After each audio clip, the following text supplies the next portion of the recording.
राम राम दोस्तों, जय बाबा नीम करोली महाराज जी की। आशा है कि बाबा नीम करोली जी की आपके ऊपर भी अपार कृपा होगी। दोस्तों, आपके घर परिवार में भी सभी कुशल मंगल होंगे, यही मैं प्रार्थना करता हूँ बाबा जी से और सभी देवी देवताओं से। दोस्तों, सभी देवी देवताओं का आह्वान कर लिया है, सभी की अपार कृपा। ये पाठ है धेनु मानस, इसके पाठ को श्रवण करें। इसे मैं आपको सुनाता हूँ। इसमें जब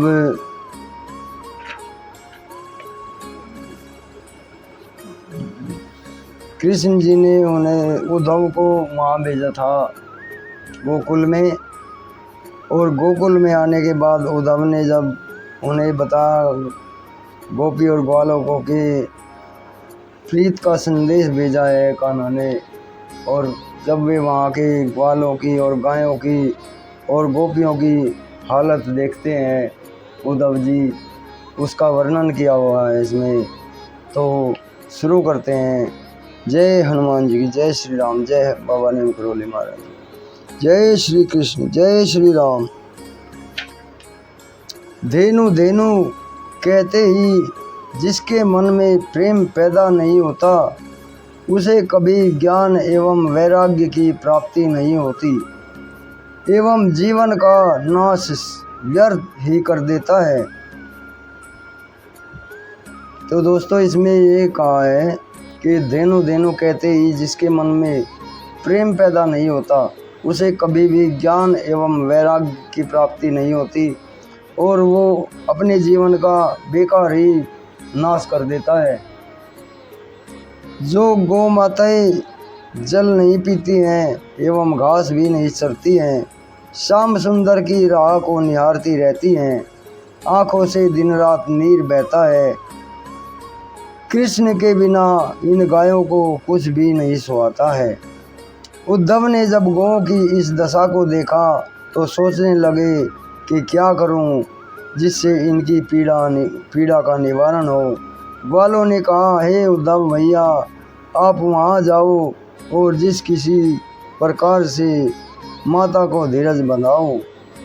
कृष्ण सखा उद्धव जी मन में विचार करते हैं, मैंने आज गायों के संग प्रेम का दर्शन कर लिया है, और उसके बाद सुंदर वृंदावन में गए, जहाँ प्रेम की धारा निरंतर बह रही थी। प्रेम की धारा ही राधा है, और वह गौ से ही प्रकट होती है। श्री जिसकी 10 लाख गौ होती हैं, उसकी बेटी राधा होती है, एवं जिसकी 9 लाख गायें होती हैं, उसका बेटा श्री कृष्ण होता है। जय श्री कृष्ण। हे प्रभु, माता यशोदा ने देखा कि मेरा बेटा आ गया, यह मेरा पुत्र है, समझकर समीप गई, परंतु अपने पुत्र को ना देखकर मूर्छित होकर गिर पड़ी।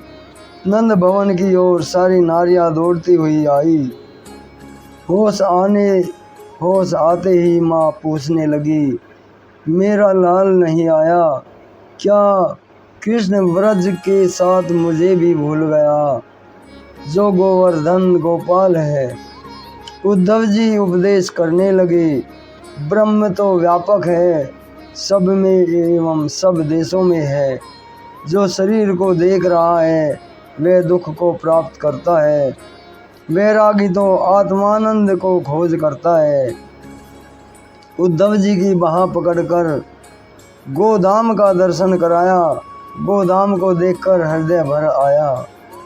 जिनकी गौ माताओं की कृपा से श्री कृष्ण ने शत्रुओं को मारा, हे उद्धव, उन्हीं गायों की कृपा से तुम्हें ब्रह्म ज्ञान मिला है। सत्यकाम जी ने गौ सेवा की।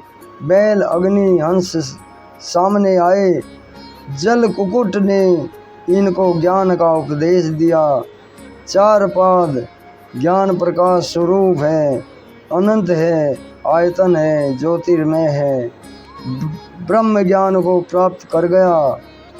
संसार में 14 रत्न है, समुद्र के आधार बनाकर देवताओं और दैत्यों ने मिलकर मंथन किया। प्रथम पूज्य संसार में गौ के साथ ब्राह्मण है, और गौ के बीच में ही बांसुरी बजती है। अर्थात गौ सेवा से ही जीवन में चैन की बांसुरी बजती है। जय श्री कृष्ण। जगत की माता को क्यों भूल गए हैं, वे ब्रजराज आज कहाँ चले गए।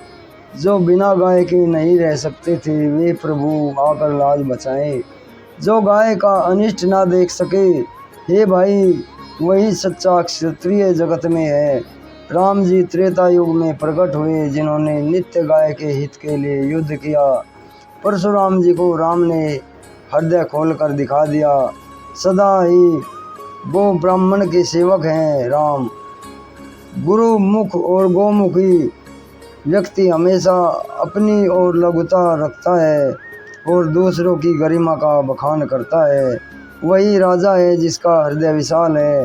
गाय का दूध बड़े भाग्य वाले किस्मत वालों को ही मिलता है।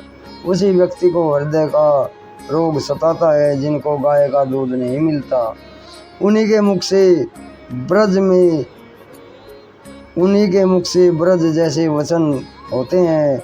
जो लोग दूध छोड़कर मदिरा और मांसाहार करते हैं।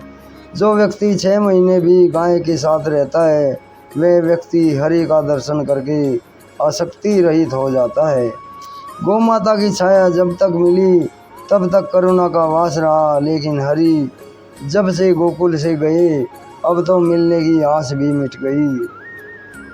राम उन्हीं को मिलते हैं जिनका गंगा से प्यार है, एवं श्याम ने हमेशा उन्हीं को देखा है जिनमें गौ की प्रीति देखी गई।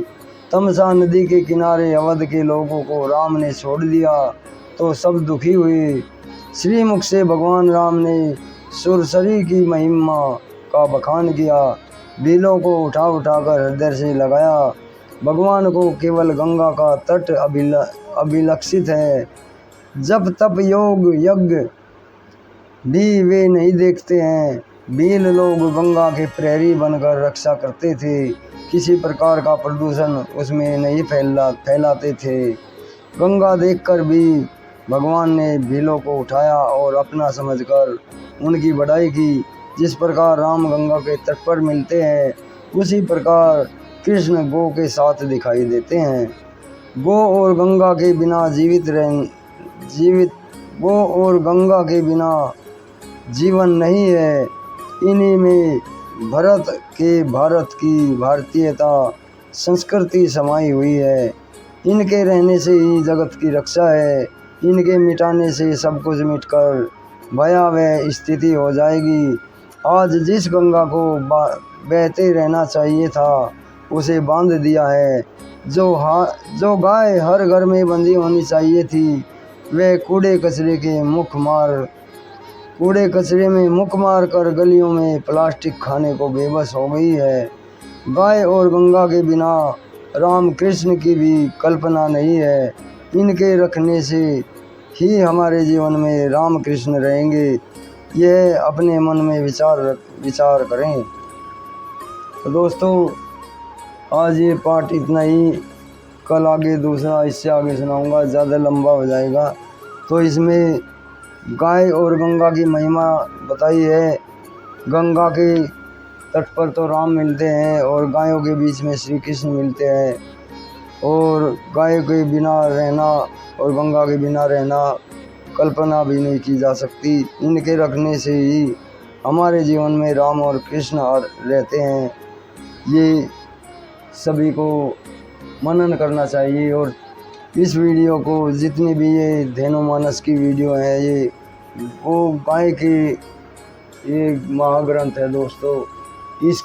इसमें श्री कृष्ण जी ने महिमा पर गाय की बरसाई है, उनकी लिखी है।